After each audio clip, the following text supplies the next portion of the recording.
Baada ya haya, kilichobaki sisi ni kukumbushana tu kwamba sote tunaelekea mahali hapa, na hii ndiyo njia ambayo Allah subhanahu wa ta'ala ametuwekea katika huu ulimwengu. Maadamu umekuja hapa duniani, basi jihesabu kwamba iko siku utatoka. Wapi, lini, hiyo ni siri ya Allah subhanahu wa ta'ala, lakini tutaondoka hapa duniani. Na kuondoka duniani, safari yake hii usije ukaona kwamba ni bure. Kuna gharama ndani yake. Gharama ni wewe kujibu maswali matatu tu utakayoulizwa basi. Kwa hiyo wewe hangaika hapa duniani utafute majibu juu ya maswali yako matatu utakayoulizwa. Maswali hayo yakikushinda, safari imekuwa ngumu kwako. Sasa sisi tuko hai hapa, lakini wenzetu tutangulia. Pumzi tunayo, maswali tushaambiwa, mtihani uko namna hiyo, lakini mtihani huu ni wa ajabu. Sasa maswali tushaambiwa na majibu pia tushaambiwa.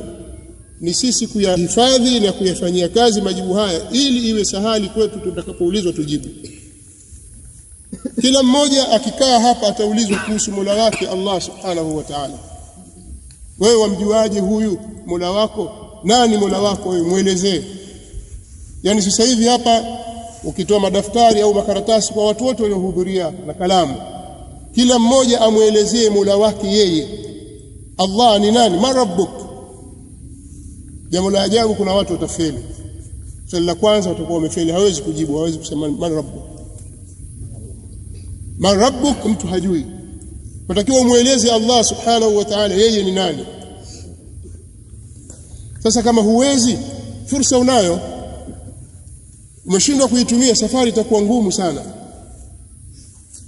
Utaulizwa kuhusu dini yako, si kwamba madini basi, la, ueleze Uislamu, dini yako, namna wewe unavyojua na namna ulivyoishi. Nipi dini yako? Uelezee ule Uislamu wewe ambao wewe umeishi nao. Lakini pia utaulizwa kuhusu Mtume Muhammad sallallahu alaihi wasallam. Unasemaje kuhusu mtu huyu? Yani toa maelezo kuhusu Mtume Muhammad sallallahu alaihi wa alihi wasallam. Maelezo unayo? Kwa hiyo ukifeli katika mambo haya matatu, basi ujue safari ni ngumu.